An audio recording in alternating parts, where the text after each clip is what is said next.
আপনারা ইমান ইমান ইমান বলে, ইমান কি গো মৌলানা সাহেবরা? বক্তব্য দেওয়া অবস্থায় একজন আলেমকে সরিয়ে দিয়ে এ সমস্ত উদ্ভট কথাবার্তা বলে কি বোঝাতে চাইছেন উনি? ভিডিওটি একটু মনোযোগ দিয়ে শুনুন, আমাদের চ্যানেলটা সাবস্ক্রাইব করে দিবেন প্লিজ। আপনারা ইমান ইমান ইমান বলে, ইমান কি গো মৌলানা সাহেবরা? আপনারা উলামায়ে কেরাম এর বাংলা করলে কি দাঁড়ায় গো? আমার মুশকিল হয় কি, আপনারা যখন মোনাজাত করেন আমি কিন্তু আমিন বলতে পারি না।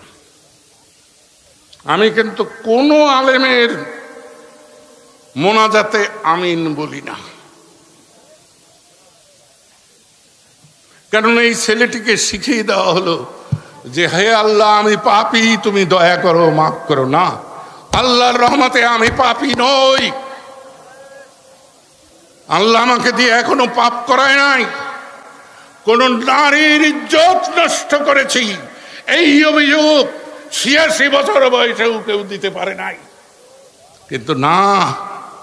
কিন্তু ক্ষমা প্রার্থী আমি নই। ক্ষমা চায় অপরাধী। আমি আল্লাহর বান্দা।